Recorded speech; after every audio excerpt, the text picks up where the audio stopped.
राधे राधे दोस्तों, जय श्री कृष्णा। आज हम आपको सुनाने जा रहे हैं श्री बृहस्पतिवार की व्रत कथा। भारतवर्ष में एक प्रतापी और दानी राजा राज्य करता था। वह नित्य गरीबों और ब्राह्मणों की सहायता करता था। यह बात इसकी रानी को अच्छी नहीं लगती थी। वह ना ही गरीबों को दान देती और ना ही भगवान का पूजन करती थी, और राजा को भी दान देने से मना किया करती थी। एक दिन राजा शिकार खेलने वन को गए हुए थे, तो रानी महल में अकेली थी। उसी समय बृहस्पति देव साधु के वेश में राजा के महल में भिक्षा के लिए गए और भिक्षा मांगी। रानी ने भिक्षा देने से इनकार कर दिया और कहा कि हे साधु महाराज, मैं तो दान पुण्य से तंग आ गई हूँ।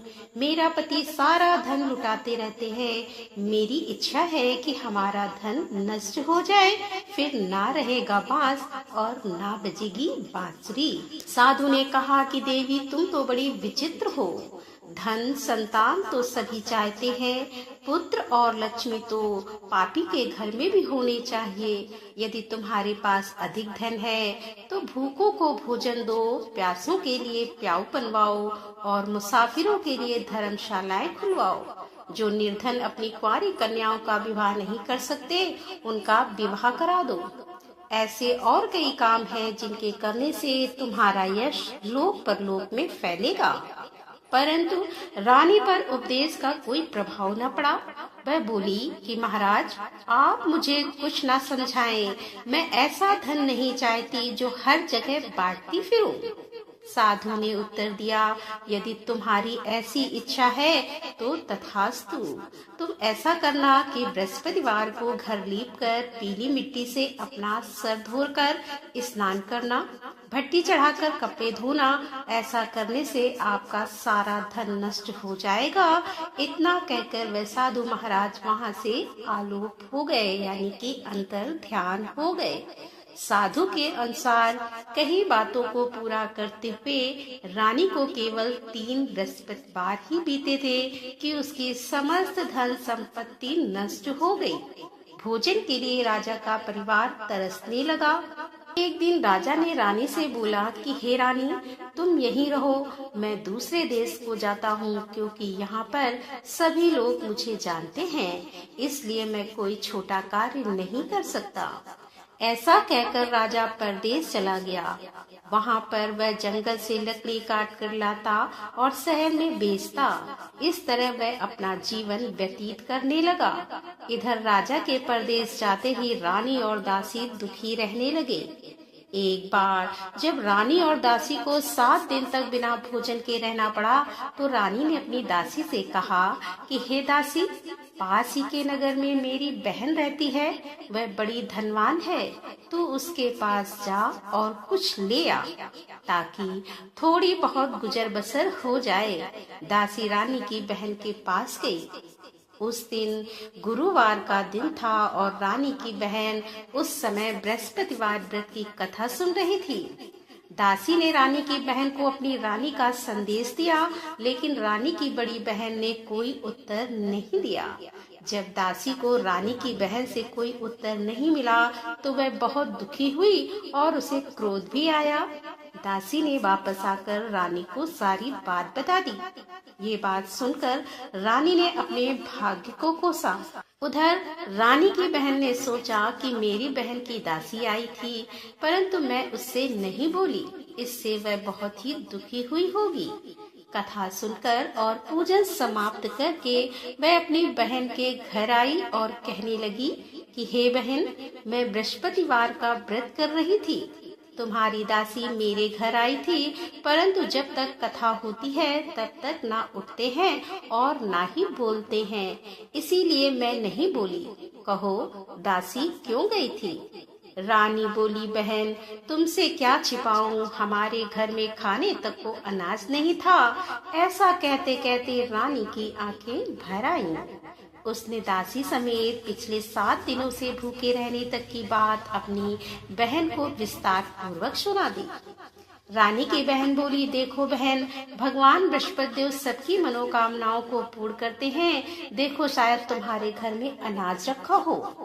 पहले तो रानी को विश्वास नहीं हुआ, पर बहन के आग्रह करने पर उसने अपनी दासी को अंदर भेजा तो उसे सचमुच अनाज से भरा एक घड़ा मिल गया। यह देखकर दासी को बड़ी हैरानी हुई। दासी रानी से कहने लगी कि हे रानी, जब हमको भोजन नहीं मिलता था, हम व्रत ही तो करते थे, इसीलिए क्यों ना इससे व्रत और कथा की विधि पूछ ली जाए, ताकि हम भी व्रत कर सके। तब रानी ने अपनी बहन से बृहस्पतिवार व्रत के बारे में पूछा। उसकी बहन ने बताया कि बृहस्पतिवार के व्रत में चने की दाल और मुनक्का से विष्णु भगवान का केले की जड़ में पूजन करें तथा दीपक जलाएं। व्रत कथा सुने और पीला भोजन ही करें, इससे बृहस्पति देव प्रसन्न होते हैं। व्रत और पूजन विधि बताकर रानी की बहन अपने घर को लौट गई। 7 दिन के बाद जब गुरुवार आया तो रानी और दासी ने व्रत रखा। घुड़साल में जाकर चना और गुड़ लेकर आई। फिर उसने केले की जड़ तथा विष्णु भगवान का पूजन किया। अब पीला भोजन कहाँ से आए, इस बात को लेकर दोनों बहुत दुखी थी। चूँकि उन्होंने व्रत रखा था, इसीलिए बृहस्पति देव उनसे प्रसन्न थे। इसीलिए वे एक साधारण व्यक्ति का रूप धारण कर 2 थालों में सुंदर पीला भोजन दासी को दे गए। भोजन पाकर दासी प्रसन्न हुई और फिर रानी के साथ मिलकर भोजन ग्रहण किया। उसके बाद वे सभी गुरुवार को व्रत और पूजन करने लगी। बृहस्पति भगवान की कृपा से उनके पास फिर से धन संपत्ति आ गई, परंतु रानी फिर से पहले की तरह आलस्य करने लगी। तब दासी बोली, देखो रानी, तुम पहले भी इसी प्रकार आलस्य करती थी। तुम्हें धन रखने में कष्ट होता था, इस कारण सभी धन नष्ट हो गया, और जब भगवान बृहस्पति की कृपा से धन मिला है तो तुम्हें फिर से आलस्य होता है। रानी को समझाते हुए दासी कहती है कि बड़ी मुसीबतों के बाद हमने यह धन पाया है, इसीलिए हमें दान पुण्य करना चाहिए, भूखे मनुष्यों को भोजन कराना चाहिए और धन को शुभ कार्यों में खर्च करना चाहिए, जिससे तुम्हारे कुल का यश बढ़ेगा, स्वर्ग की प्राप्ति होगी और पितृ प्रसन्न होंगे। दासी की बात मानकर रानी अपना धन शुभ कार्यों में खर्च करने लगी, जिससे पूरे नगर में उसका यश फैलने लगा। बृहस्पतिवार व्रत कथा के बाद श्रद्धा के साथ आरती की जानी चाहिए और इसके बाद प्रसाद बांटकर उसे ग्रहण करना चाहिए। एक दिन राजा दुखी होकर जंगल में एक पेड़ के नीचे आसन जमाकर बैठ गया। वह अपनी दशा को याद करके व्याकुल होने लगा। बृहस्पतिवार का दिन था। एकाएक उसने देखा कि निर्जन वन में एक साधु प्रकट हुए। वह साधु वेश में स्वयं बृहस्पति देव देवता थे। लकड़हारे के सामने आकर बोले कि हे लकड़हारे, इस सुनसान जंगल में तू चिंता मग्न क्यों बैठा है? लकड़हारे ने दोनों हाथ जोड़कर प्रणाम किया और उत्तर दिया कि महात्मा जी, आप तो सब कुछ जानते हैं, मैं क्या कहूँ। यह कहकर रोने लगा और साधु को अपनी आत्मकथा सुनाई।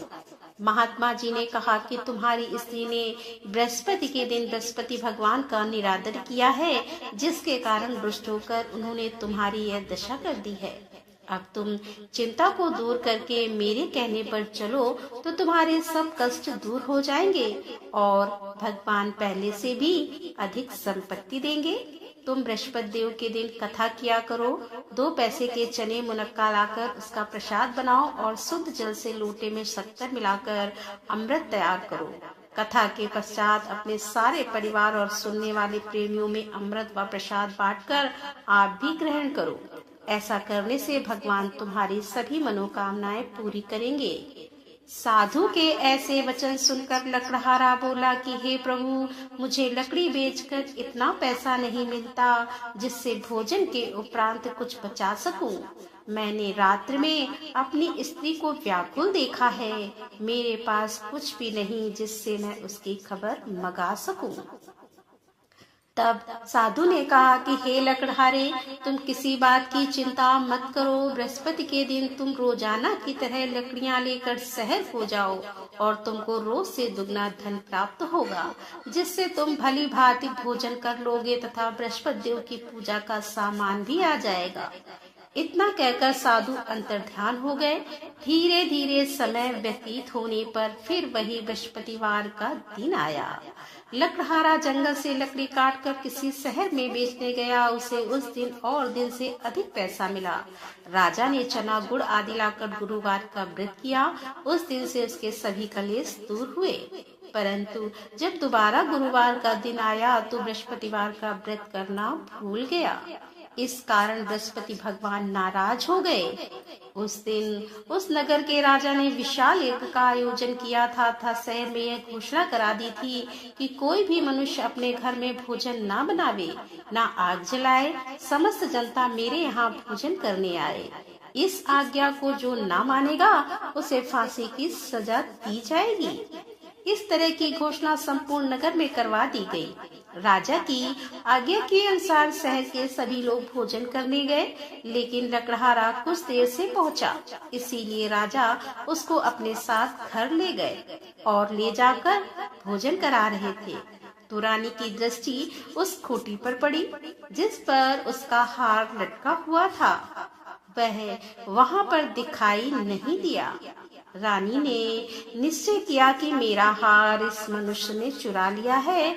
उसी समय सिपाहियों को बुलाकर उसको कारागार में डलवा दिया। जब लकड़हारा कारागार में पड़ गया और बहुत दुखी होकर विचार करने लगा कि ना जाने कौन से पूर्व जन्म के कर्म से मुझे यह दुख प्राप्त हुआ है, और उसी साधु को याद करने लगा जो उसे जंगल में मिला था। उसी समय तत्काल बृहस्पति देव साधु के रूप में प्रकट हुए और उसकी दशा को देखकर कहने लगे कि अरे मूर्ख, तूने बृहस्पति देव की कथा नहीं करी, इस कारण तुझे दुख प्राप्त हुआ है।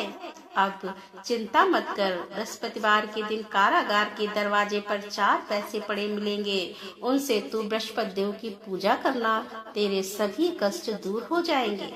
बृहस्पति के दिन उसे 4 पैसे मिले। लकड़हारे ने कथा कही। उस रात बृहस्पति देव ने उस नगर के राजा को स्वप्न में कहा कि हे राजा, तुमने जिस आदमी को कारागार में बंद कर दिया है वह निर्दोष है, वह राजा है, उसे छोड़ देना।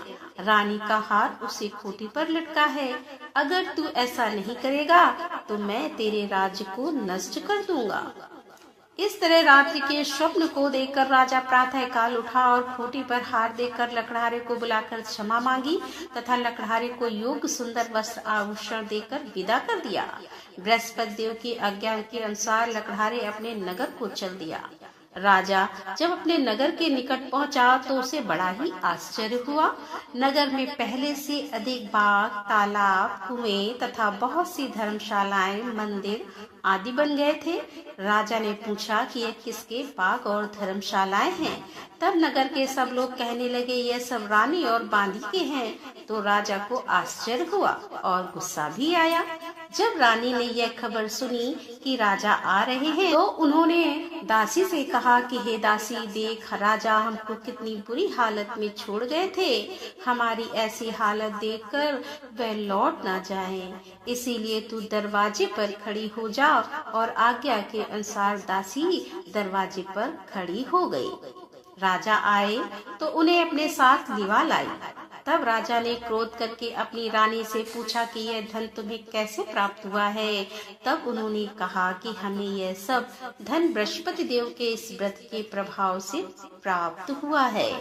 राजा ने निश्चय किया कि 7 रोज बाद तो सभी बृहस्पति देव का पूजन करते हैं, परंतु मैं प्रतिदिन दिन में 3 बार कहानी तथा रोज व्रत किया करूंगा। अब हर समय राजा के दुपट्टे में चने की दाल बंधी रहती तथा दिन में 3 बार कहानी कहता। एक रोज राजा ने विचार किया कि चलो अपनी बहन के यहाँ हो आए। इस तरह निश्चय कर राजा घोड़े पर सवार हो अपनी बहन के यहाँ चल दिया। मार्ग में उसने देखा कि कुछ आदमी एक मुर्दे को लिए जा रहे हैं। उन्हें रोककर राजा कहने लगा कि अरे भाइयों, मेरी बृहस्पति देव की कथा सुन लो। वे बोले, लो हमारा तो आदमी मर गया है और इसको अपनी कथा की पड़ी है। परंतु कुछ आदमी बोले, अच्छा कहो, हम तुम्हारी कथा भी सुनेंगे। राजा ने दाल निकाली और जब कथा आदि हुई तो मुर्दा हिलने लग गया। और जब कथा समाप्त हो गई तो राम राम करके मनुष्य उठकर खड़ा हो गया। आगे मार्ग में उसे एक किसान खेत में हल चलाता मिला। राजा ने उसे देख और उससे बोले कि अरे भैया, तुम मेरी बृहस्पतिवार की कथा सुन लो। किसान बोला, जब तक मैं तेरी कथा सुनूंगा तब तक 4 हरया जोत लूंगा। जा अपनी कथा किसी और को सुनाना। इस तरह राजा आगे चलने लगा। राजा के हटते ही बैल पछाड़ खाकर गिर गए तथा किसान के पेट में बड़ी जोर का दर्द होने लगा। उस समय उसकी माँ रोटी लेकर आई। उसने जब ये देखा तो अपने पुत्र से सब हाल पूछा और बेटे ने सभी हाल कह दिया। तो बुढ़िया दौड़ी दौड़ी उस घुड़सवार के पास गई और उससे बोली कि मैं तेरी कथा सुनूंगी, तू अपनी कथा मेरे खेत पर चलकर ही कहना। राजा ने बुढ़िया के खेत पे जाकर कथा कही, जिसके सुनते ही वह बैल उठकर खड़े हुए तथा किसान के पेट का दर्द भी बंद हो गया। राजा अपनी बहन के घर पहुंचा। बहन ने भाई की खूब मेहमानी की। दूसरे रोज प्रातः काल राजा जगा तो वह देखने लगा कि सब लोग भोजन कर रहे हैं। राजा ने अपनी बहन से कहा कि ऐसा मनुष्य है जिसने भोजन नहीं किया हो, मेरी बृहस्पतिवार की कथा सुन ले। बहन बोली कि भैया, ये देश ऐसा ही है कि पहले यहाँ लोग भोजन करते हैं और बाद में अन्य काम करते हैं। अगर कोई पड़ोस में हो तो देखाऊं। वह ऐसा कहकर देखने चली गई, परंतु उसे कोई ऐसा व्यक्ति नहीं मिला जिसने भोजन ना किया हो। अतः वह एक कुम्हार के घर गई जिसका लड़का बीमार था। उसे मालूम हुआ कि उनके यहाँ 3 रोज से किसी ने भोजन नहीं किया है। रानी ने अपनी भाई की कथा सुनने के लिए कुम्हार से कहा। वह तैयार हो गया। राजा ने जाकर बृहस्पतिवार की कथा कही, जिसको सुनकर उसका लड़का ठीक हो गया। अब तो राजा की प्रशंसा होने लगी। एक रोज राजा ने अपनी बहन से कहा कि हे बहन, हम अपने घर को जाएंगे और तुम भी तैयार हो जाओ। राजा की बहन ने अपनी सास से कहा। सास ने कहा, हाँ चली जा, परंतु अपने लड़कों को मत ले जाना, क्योंकि तेरे भाई के तो कोई औलाद नहीं है। बहन ने अपने भैया से कहा कि हे भैया, मैं तो चलूंगी पर कोई बालक नहीं जाएगा। राजा बोला, जब कोई बालक नहीं चलेगा तब तुम ही क्या करोगी। बड़े दुखी मन से राजा अपने नगर को लौट आया। राजा ने अपनी रानी से कहा कि हम निर्वंशी हैं, हमारा मुंह देखने का धर्म नहीं है और कुछ भोजन आदि नहीं किया। रानी बोली कि हे प्रभु, बृहस्पति देव ने हमें सब कुछ दिया है, वह हमें औलाद अवश्य देंगे। उसी रात को बृहस्पति देव ने राजा से स्वप्न में कहा कि हे राजा, उठ, सभी सोच त्याग दे, तेरी रानी गर्भ से है। राजा की यह बात सुनकर बड़ी खुशी हुई। 90 महीने में उसके गर्भ से एक सुंदर पुत्र पैदा हुआ। तब राजा बोला कि हे रानी, स्त्री बिना भोजन के रह सकती है पर बिना कहे नहीं रह सकती। जब मेरी बहन आए तो तुम उससे कुछ मत कहना। रानी ने सुनकर हाँ कर दिया। जब राजा की बहन ने यह शुभ समाचार सुना तो वह बहुत खुश हुई तथा बधाई लेकर अपने भाई के यहाँ आई। तभी रानी ने कहा कि घोड़ा चढ़कर तो नहीं आई, गधा चढ़ी आई। राजा की बहन बोली कि भाभी, मैं इस प्रकार ना कहती तो तुम्हें औलाद कैसे मिलती। बृहस्पति देव ऐसे ही हैं, जैसे जिसके मन में कामनाएं हैं सभी को पूर्ण करते हैं। जो सद्भावना पूर्वक बृहस्पतिवार का व्रत करता है एवं कथा पढ़ता है अथवा सुनता है, दूसरों को सुनाता है, बृहस्पति देव उसकी सभी मनोकामनाएं पूर्ण करते हैं। भगवान बृहस्पति देव की सदैव रक्षा करते हैं। संसार में जो मनुष्य शुद्ध भावना से भगवान जी का पूजन व्रत सच्चे हृदय से करते हैं तो उनकी सभी मनोकामनाएं पूर्ण करते हैं। जैसी सच्ची भावना से रानी और राजा ने उनकी कथा का गुणगान किया तो उनकी सभी इच्छाएं बृहस्पति देव जी ने पूर्ण की थी। इसीलिए पूर्ण कथा सुनने के बाद प्रसाद लेकर जाना चाहिए। हृदय से उसका मनन करते हुए जयकारा बोलना चाहिए कि बोलो बृहस्पति देव भगवान की जय, बोलो विष्णु भगवान की जय। तो दोस्तों, ये थी आज की कथा। कथा पसंद आई हो तो वीडियो को लाइक करें, शेयर करें और हमारे चैनल पर यदि आप पहली बार आ रहे हैं तो हमारे चैनल को सब्सक्राइब कर लें। तो मिलते हैं अगले वीडियो के साथ, तब तक के लिए राधे राधे, जय श्री कृष्णा, हर हर महादेव, जय भोलेनाथ की।